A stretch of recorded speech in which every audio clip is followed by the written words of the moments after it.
থাকবেন, আমরা আপনাদের পাশে আছি। ভালো করে শোনেন,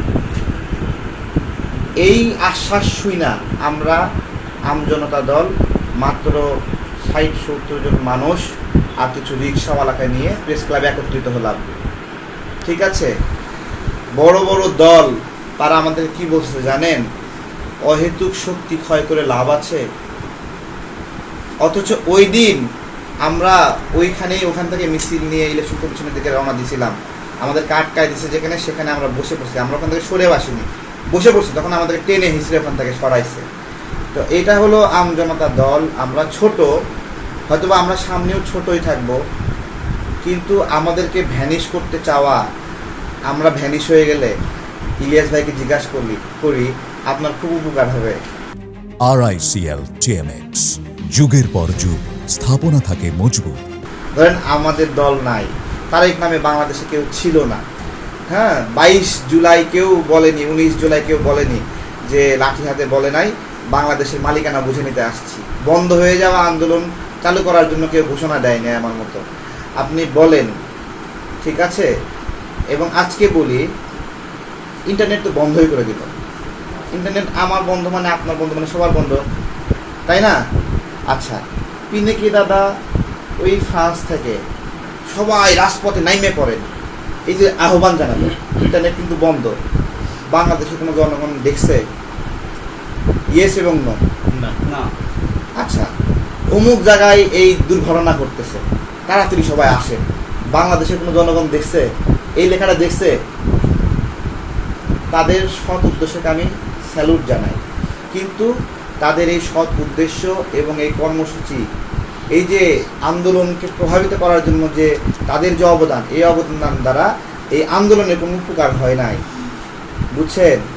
এমনকি আমরা যে আফতাবনগর এলাকা, রামপুর এলাকায় আন্দোলনটা কীভাবে করব, ওই বিদেশে বিভিন্ন জন থেকে বিভিন্ন জন পরামর্শ একবার দিতে পারছে, কিন্তু আন্দোলনটা কীভাবে সফল করব আমরা, এইটা কিন্তু আমাদেরকেই করতে হয়েছে। ঠিক আছে, আফতাবনগরে মসজিদে ঢুইকা মাইকে যে বলতে হবে সবাই মাঠে নেমে পড়েন, এটা কোনো নেতা আমাদেরকে শিখাই দিছিল না নিজের বুদ্ধিতে করা লাগছে? বলেন, নিজের বুদ্ধিতে করা লাগেনি এগুলো? তারপরে গুলি করতেছে, ওইখানে শুয়ে পড়তে হবে, উঠতে হবে, হাঁটু গেড়ে সামনে যেতে হবে। এই যে আন্দোলন, আমরা তো ওই আন্দোলনে পুলিশ পর্যন্ত দাবরানি না দিয়ে দূর থেকেই বলতে পারতাম ধর ধর ধর ধর, দৌড়াবো না, খালি বলতাম ধর ধর ধর। এতে কি সফলতা পাইতাম, নাকি আমাদেরকেই দৌড়ে জীবনের ঝুঁকি নিয়ে যাইতে হয়েছিল? বুঝছেন? তো দূর থেকে ধর ধর ধর বলার মতো ইলিয়াস ভাই, পিনাকি দাদার এই গণঅভ্যুত্থানে অবদান, যে ধর ধর ধর পুলিশ শোনে নাই বা দেশের মানুষ শোনে নাই, কোনো আন্দোলনকারী শোনে নাই। তাদেরকে আমরা দেখলাম কখন? তাদেরকে দেখলাম গণঅভ্যুত্থানের পরে তারা ফেসবুকে অনেক কার্যক্রম করছে, অ্যাক্টিভিটি করছে, এটা দেখলাম। এবং সেই জন্য তাদের এই সৎ উদ্দেশ্য এবং অবদানকে আমরা ধন্যবাদ জানাই। কিন্তু এটার সঙ্গে আমাদের যে জীবন ঝুঁকি নিয়ে লড়াই, এটার সাথে মিলায়েন না। আমি যে গুলিবিদ্ধ হয়েছি, এটার সাথে মিলায়েন না। ঠিক আছে, আমাকে যে দিনের পর দিন রিমান্ডে নিল, এটার সাথে মিলায়েন না। এই গণঅভ্যুত্থানে 5টা গুরুত্বপূর্ণ স্পটের 1 থেকে 5 নাম্বার আসামি আমি সব জায়গায়। তাহলে আমাকে 1 থেকে 5 নাম্বার আসামি কেন বানাইছে? নাকি আমি শেখ হাসিনার জন্য এমন একটা মাথা ব্যথা ছিলাম, শেখ হাসিনা সে মাথা কাটতে চাইছে নাকি? তাই না? এটা আমাদের অবদান। যেদিন 5 তারিখে শেখ হাসিনা পতন হইল, 4 তারিখে আমার নামে PW অর্ডার আসছে। PW অর্ডার হলো বিশেষ আদেশ, আমাকে 10 দিনের জন্য জিজ্ঞাসাবাদ, রিমান্ড যেটাকে বলে। ঠিক আছে, 14 তারিখে আমাকে বের করতে লাগছে, কিন্তু পুলিশ আমাকে নিয়ে বের করার সাহস পায় না। 15 তারিখ আমাকে আবার গেটের কাছে নিয়ে গেছে, কিন্তু আমাকে ওই দিনও বের করার সাহস পায় নাই। তাহলে আমাদের উপর দিয়ে যে ট্রমা, আমরা এখনও অসুস্থ। এই গণঅভ্যুত্থানের পরে শারীরিকভাবে ক্ষতিগ্রস্ত, অসুস্থ। আমি ক্ষতিগ্রস্ত। আমাকে রাষ্ট্র ক্ষতিপূরণ দেয়নি, আমাকে রাষ্ট্র সম্মান দেয়নি। আমার বিভিন্ন জায়গায় হতাশা আসা স্বাভাবিক। আমার মাঝে যে ফ্রাস্ট্রেশন আসে ক্ষতিগ্রস্ত হওয়ার পরে, এটা আসা স্বাভাবিক। এই হতাশা এবং ফ্রাস্ট্রেশনকে যারা কটাক্ষ করেন, তাচ্ছিল্য করেন, তাদেরকে বলি যে আমাদের মতো আপনারাও যদি ক্ষতিগ্রস্ত হতেন, অসুস্থ হতেন, আপনার মাথার মধ্যেও রাত বিরাতে যদি চমকে উঠত, ব্যথা করত, এবং ঘুমের মধ্যে যদি এরকম মনে হতো যে এখন আপনার সামনে শেখ হাসিনা বসে আছে এবং আপনাকে আবার মারতে চায়, এটা আমরা ঘুমের মধ্যে দেখি শেখ হাসিনা যায় নাই এখনও এই গণ অভ্যুত্থান হয় নাই, মনে হয় এখনও আছি এখানে বসে, ট্রমা কাজ করে মাথার মধ্যে যে আমার তাহলে আমি মনে হয় এখনও জেলখানায় বসে আছি, আমাদের মুক্তি মনে হয় গত এক যুগেও হবে না, এরকম ঘুমের মধ্যে মনে হয়। আমার ঘুমের মধ্যে সাফারিং দূর করবে কে? আমি তো এখনও অসুস্থ। আমি যখন একটা ফিউরিয়াস হয়ে যাচ্ছি, কেন ফিউরিয়াস হচ্ছি? আমার মাথায় সমস্যা হচ্ছে, আমি রাগান্বিত হচ্ছি, কারণ আমরা যে লড়াইটা করছি, যে শারীরিক কষ্ট মানসিক কষ্ট পাইছি, সেই কষ্টের তুলনায় এই বাংলাদেশে যথাযথ পরিবর্তন আসেনি। আমরা যে বিপ্লবের স্বপ্ন দেখছি সেই বিপ্লব বাস্তবায়ন হয়নি।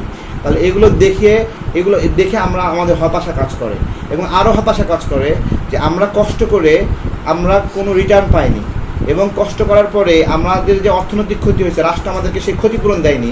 কিন্তু যারা কষ্ট করেনি তারা বিভিন্ন পিএস এপিএস হয়ে বেসুমার লুটপাট করছে 100 কোটি 150 কোটি টাকা। তখন এই বিপ্লবের একজন ক্ষতিগ্রস্ত মানুষ, যার ব্যবসায়িক ক্ষতি হচ্ছে 10-15 লক্ষ টাকা, তার মাঝে ওই ফ্রাস্ট্রেশন কাজ করে যে আমরা লড়াই করি, এরা এগুলো লুটপাট করতেছে। আমরা লুটপাট করার মনোবাসনা কামনা করি না, কিন্তু আমাদের ক্ষুধা দারিদ্র এগুলোর সময়ে যখন কেউ অনেক বিলাসিতা করে কোনো অবদান না রেখে, তখন এগুলো তুলনা করে আমাদের মাঝে হতাশা কাজ করে। আমরা এগুলো নিয়ে যখন কথা বলি, সেগুলো নিয়ে আপনারা তাচ্ছিল্য করেন।